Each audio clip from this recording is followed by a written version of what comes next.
First off, I'd like to say that I know how crazy this is going to sound. I'd love it if people wouldn't judge me or give me the typical whatever bro, because I genuinely want to know if anyone else has ever experienced anything like this and remembers it. So here it goes. In a moment, we'll get to my mom's recollection of this story because she remembers it too. When I was around 3 or 4, I woke up in the middle of the night and wanted my mom really bad. So I guess I got out of bed, but it was pitch black in the house and I got scared to walk to my mom's room. I tried to wake my sister up and asked her to walk with me, but she wouldn't wake up. So I tried to peek around my door frame and muster up the courage to walk to my mom's room on my own. We lived in a single wide trailer at the time, so I should have been able to see my mom's door from my room, but it was so dark that I couldn't. I finally decided to tiptoe slowly down the hallway. When I got about halfway down, this sense of calm washed over me. All my fear disappeared and I felt safe. As I walked into the living room, I remember that there were these 2 dim, green, glowing figures on our couch. They had no features at all and were almost like mannequins, but blurry around the edges. I don't remember being scared of them. I felt no fear at all. I felt this sense of safety and almost like I had known them my whole life. They began to motion me towards them, and as I walked towards them, I realized that the one on the left had my car seat in its lap. I remember the right one picking me up and putting me in the car seat, but I don't remember ever feeling it touch me. Once I was inside the car seat, the one on the left just rocked me back and forth until I fell asleep. In the morning, I woke up to my mom playing with my hair and saying my name. She helped me out of my car seat and just looked at me shocked. She said, "Chris, how in the world did you get your car seat on the couch and get inside of it?" She just gave me a hug and dropped it. I later overheard her talking to my dad saying, "The car seat was in the car. It was in the car." My dad kept telling her she must have forgotten that she brought it in and just sat it on the couch. She got more and more upset that he was dismissing her. The last thing I heard was the bed squeak like she sat on it and crying as she said, "But he was buckled in. Who buckled him in?" Me and my mom didn't talk about it for years and years. I was in my mid-20s when I brought it up the next time.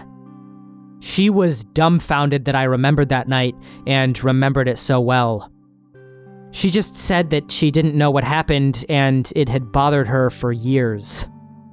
She became paranoid that someone was in the house and was trying to kidnap me, but was interrupted by something.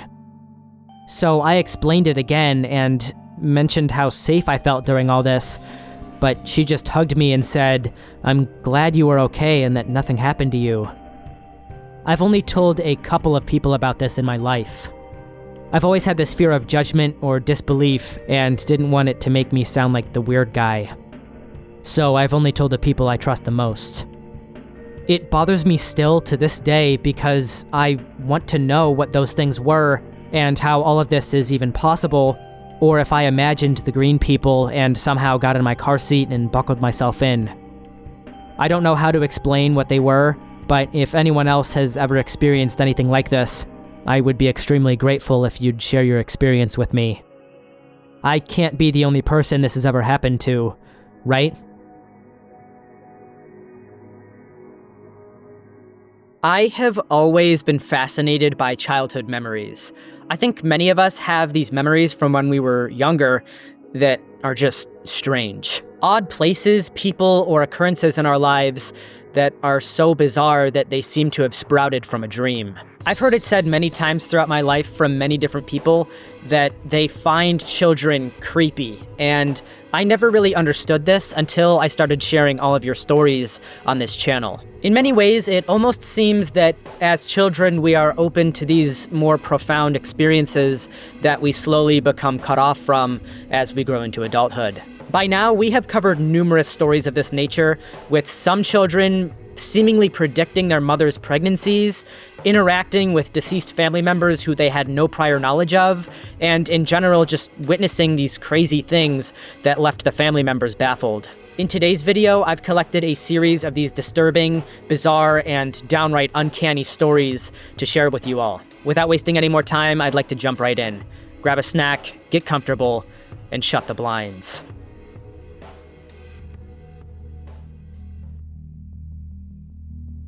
Back when I was about 6 or 7, I lived at a different house than I do now. My mom tucked me into bed like a normal night, but when I woke up, I was in a very tight space.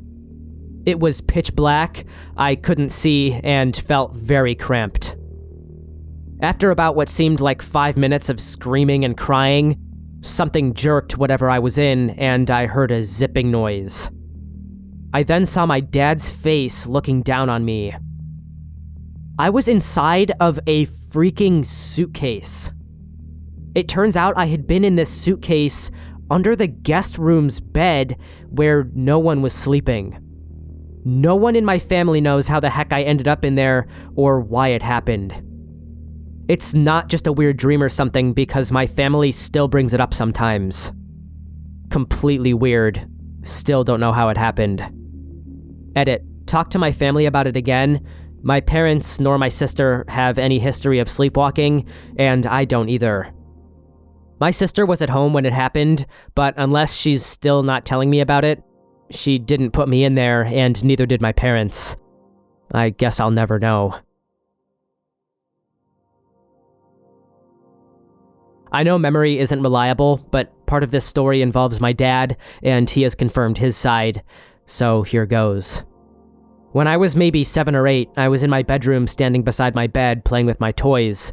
It was a single bed that was pretty high off the ground, high enough that my sister and I were able to hide underneath it and toys could fit under there, but an adult wouldn't. I was setting up a scene between Bratz and the Beanie Babies when something underneath it caught my attention. I very distinctly remember something grabbing my ankles and pulling me off my feet. I remember hitting the carpet and being dragged under the bed into pitch darkness, but it felt like being pulled off a cliff into a massive empty pool of black. The next thing I remember, I'm standing in my bedroom yelling at my dad that pulling me under the bed wasn't funny, and I weirdly remember that it felt like I woke up in the middle of the sentence. He obviously asked me what the fuck I was going on about, and had to explain that it wasn't him, and decided I must have fallen asleep and dreamt it. According to my dad's side, he heard me screaming and came upstairs to see what was wrong, walked into my bedroom, and found me standing in the middle of my room, freaking out at him for pulling me under the bed.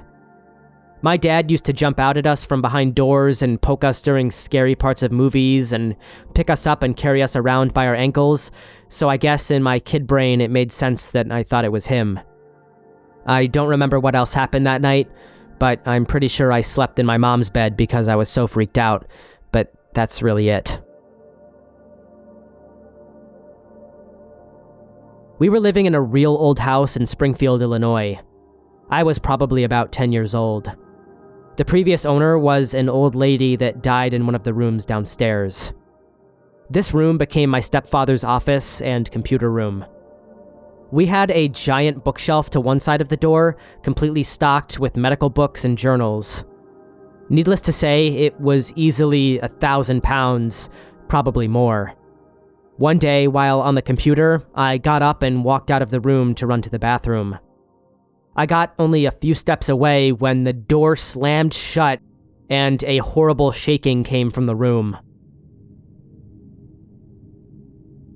I ran and grabbed my mom, and she tried to open the door while freaking out, convinced that someone must be in there, but the door wouldn't budge at all. So we run out to the yard and go to the window into that room and look inside. The room is empty and the window is still locked from the inside, plus the fresh paint over the edge was still sealed. But now the giant bookshelf had been slid 6 feet over, so it was right in front of the door. No books were moved, and it had only been a couple of seconds. It would have taken many people to slide that bookshelf when it was empty, let alone with books in it, and here it has moved by itself almost across the room. They had to take the door off its hinges and get a few of Stepdad's friends to push it till we could slide into the room. Get the books off, then slide the shelf back into place. Never happened again. My mom is convinced it was the previous owner's ghost. I myself don't know if I believe that, but it sure is hard to explain.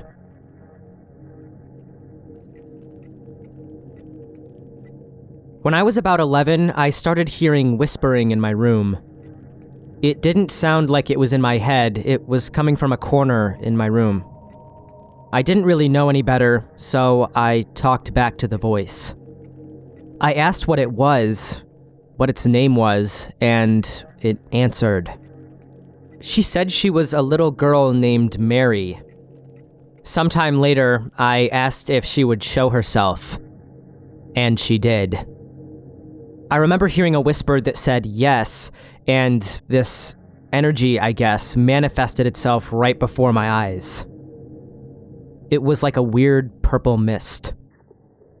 I absolutely freaked out, ran out of my room and into the living room, where I watched it follow me down the hall, make its way over to in front of the wall beside our couch, and turned into the shadow of a little girl. I bolted outside, called my mom, and was texting my friends like crazy.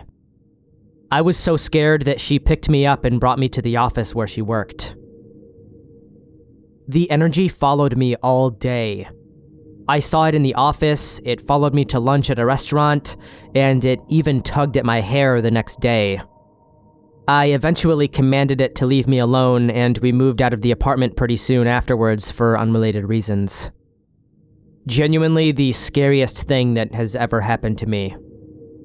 I don't have any conditions that cause me to hallucinate, nor would I have been taking anything at the time that might have caused it. I really can't think of a logical explanation for this one other than that it was a false memory, which I guess is kind of the blanket explanation for when we look back and see that we kind of have these strange memories. The thing is, though, this one almost sounds like it was a borderline traumatic event in this person's life, and the fact that they were old enough to be able to run out of their house and start texting their friends means that this is a little bit harder to write off as the wild imagination of a child. New family had recently moved in next door. I became friends with the girl in the family who began telling us that her house was haunted. I was intrigued, as any 10-year-old would be, but they were always kind of a bit odd, so I thought nothing of it. One day, when I was playing in the yard with her, a disheveled-looking man comes running out the front door, followed by the family. He proceeded to run full speed into the woods with their dad yelling at him. Come to find out, dude had been living in their attic and had been keeping it locked from the inside. The dad finally pried it open, and the chase ensued. To this day, I check under, inside, above, behind, and outside of every house I have ever lived in, and regularly clear corners when I get home. I grew up dirt poor in western South Dakota. When I was bored, which was frequently, I'd go to the library in town, which only had a population of 530. I'd pick a random book and start reading. One of the books I read was a history of the area, and one of the stories dealt with my stepfather's father's property. In that his father, who I guess was my step-great-grandpa, had annexed some property in the 30s during the Dust Bowl. I asked my grandmother about my late step-great-grandfather's annexation about a week or two later.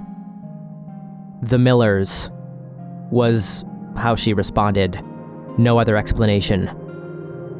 It took me asking aunts and uncles, but the story went that during one of the particularly horrid dust storms, a family called the Millers had abandoned their property, just left the place, and went to greener pastures in California. I asked my family where the old property used to be, and they said it was on the southeast side of our land. When I asked if the house and everything was still there, they said no and that it was a waste of my time to try and find it. I was curious though, and history and archaeology were some of my favorite topics. So one afternoon, I went to where I thought they were talking about, a bit of a rise in the middle of otherwise completely uninteresting plains, and found nothing. A couple more weeks went by. I was probably 11 or 12, I forget. I went on a ride down that way again on my dirt bike. This time, I saw what I thought was a weird pyramid of some sort and went to check it out. What it ended up being was the angle of a roof sticking out of the ground. I went around to the far side of it and saw an attic vent. Being more curious than cautious, I pulled the framing around the vent and opened it. There was a bunch of blown dirt around, but otherwise the area was mostly intact. Not much in it, but it was an unfinished attic with a ladder going about halfway down and a couple of holes going down to the rooms underneath. I glanced into one. When my eyes adjusted to the light, I'm fairly sure I saw something lying on the floor, but I can't tell you what it was because I was so freaked out by the whole thing that I immediately left the place. I didn't want to tell my grandma that I had actually gone down there, so I waited for a week and told my cousin Brad. He called BS and wanted to see. I told him I'd take him there and show him myself. We got to where I was, but there wasn't a house, and there wasn't a roof.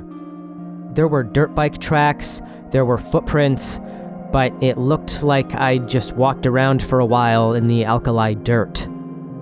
Brad gave me shit about it, went down and told my other cousins that I'd bullshitted him, blah blah blah. Even a couple of my aunts found out and gave me shit.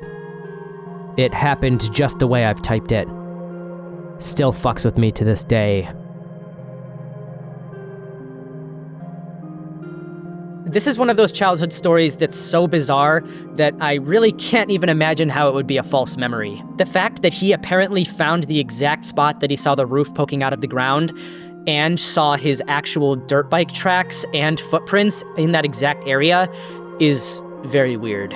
In my mind, this is one of those experiences that I personally want to have so bad because I'm really still so torn about like supernatural and kind of otherworldly experiences. I mean, it's like my job to read these kinds of stories all day long, and I'm so torn because there's people that I know directly and personally who have experienced some very weird things, and I know that they're not faking them because they wouldn't lie to me. These are people very close to me. Yet at the same time, I haven't experienced anything like this personally, which makes it so hard to either reject everything or fully believe in this kind of otherworldly stuff. I don't remember exactly how young I was at the time, but it was pretty young. At the time, my parents both worked full-time, and my very old grandmother lived with us and took care of me during the day. I was an only child at that time, and we lived in flats. Throughout the day, my grandmother would take long baths, and I'd be seated in front of the TV till she got out and played with me. This one time, she took much longer than usual. At some point after calling out to her and getting no response, I went to the bathroom door and knocked. When she didn't come out, I went in. She was submerged to her chin. Her body was twisted. Her face was so contorted it looked like she was in agony. Her lips were completely skewed to one side of her face, and her eyes were, I don't know, just blank. I don't remember what happened next, but whenever my parents recounted the story, they say I ran screaming bloody murder out of the flat. Neighbors heard me, called an ambulance, and my parents. She had a stroke and would be bedridden for the rest of her life. She died a year or so later, I think. It's weird. I can't really remember what she looked like anymore, but her face that one day has stuck with me. My parents told me I didn't speak for weeks afterwards.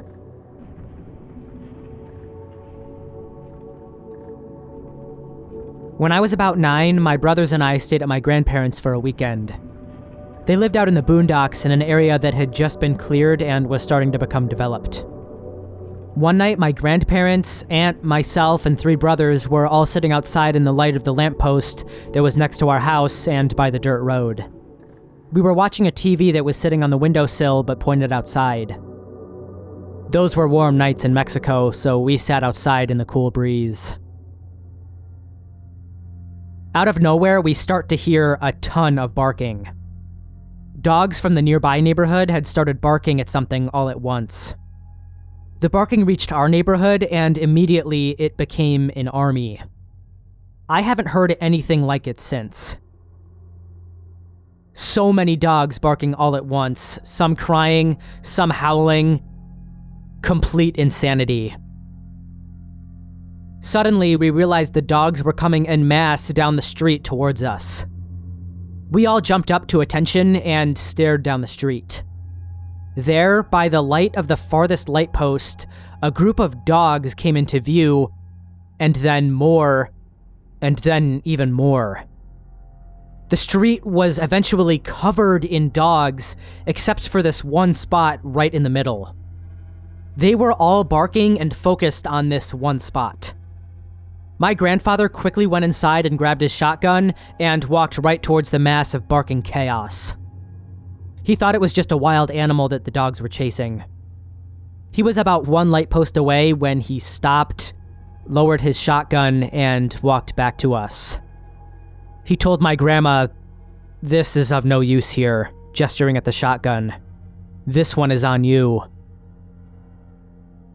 My grandmother was an extremely devoted Catholic and carried her Bible everywhere. It sat by the TV, and she rushed over to grab it and quickly looked for a page on it. The dogs eventually reached the light post that my grandfather had been at earlier, and it was then that we saw what he meant. There, in the middle of the dog pack, a woman walking down the street. When she got closer, I saw what my grandfather saw. She appeared to be floating about a foot off the ground. She was still making a sort of walking gesture, but her feet were nowhere near the ground. The dogs would take turns trying to bite her feet, but upon their attempt, they would cry as if they had been hurt, and they would run backwards, and another dog would take its turn, and so on and on. My aunt became terrified and grabbed us kids. She tried to cover our eyes and yelled at us to not look at the street. Even my aunt, who was not a Catholic, had started praying by this point. We were more curious than anything, weirded out by the scene, but not scared yet. My grandmother had also started praying, and the dogs dissipated when they reached her. They just ran off in all directions. Only about 60 or so dogs were still there. Now that the woman had gotten even closer, I was able to see more details. She had wavy hair that was flowing behind her as she walked, and no face. Nothing. Like a blur, but it was flat. Hard to describe. The terror overtook me at that point, and I couldn't look away. Her dress was like an old-timey summer dress that covered the shoulders and dropped to just above her ankles. She had a slight glow to her, like she was walking in midday, but her color was gone. She was pale, her dress was pale, and her hair was white. Our cries at that point triggered both my grandfather and my aunt to pull us into the house. As I was making my way into the house, I looked back and saw my grandmother holding her Bible and confronting this thing face to face. We could hear a woman screaming very loudly and suddenly crying and cursing. We looked out the window to see the woman in white rapidly float over a nearby drainage canal and disappear. I was forced to become a believer that day.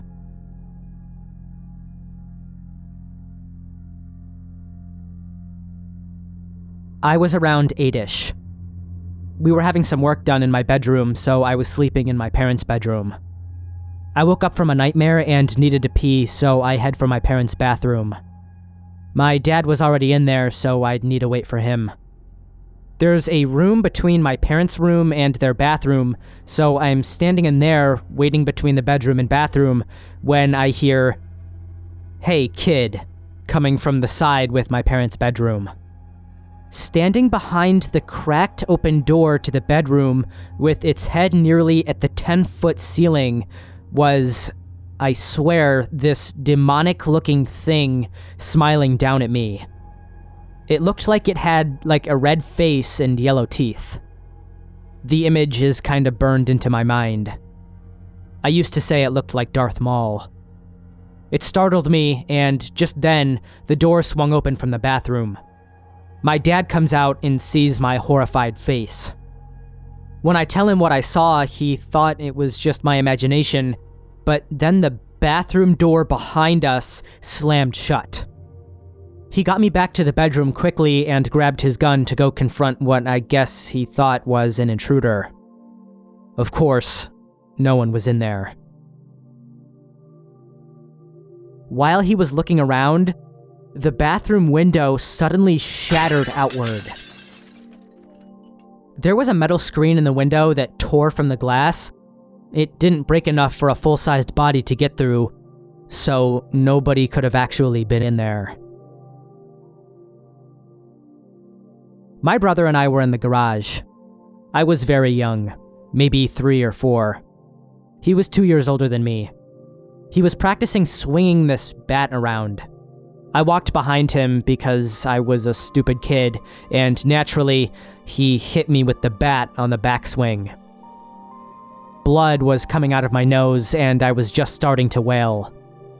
I could see my brother through the tears, the look of panic on his face.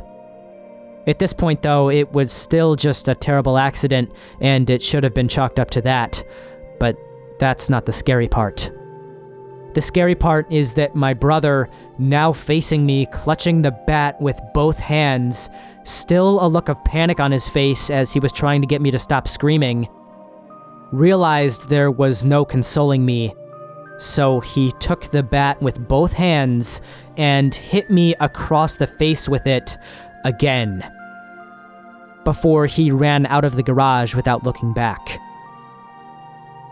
Years later, my brother was facing an assault with a deadly weapon charge that he was swearing up and down to all of us that he was not guilty of. It was all just a terrible mistake. That memory came back to me, that moment when we were kids, when he had that bat in the garage, when he accidentally hit me across the face the first time, but that second time, that was no accident. He was trying to silence me, for good. All I was to him in that moment was a problem. He'd rather me be dead and silent than alive and tattling on him. I didn't testify against him, but I wouldn't be a character witness for him either. He's out of prison now. We don't talk much. That's all we've got for today's stories. Thank you so much for watching. If you have any ideas for future topics that you'd like to see on this Campfire Stories series, be sure to leave those in the comments.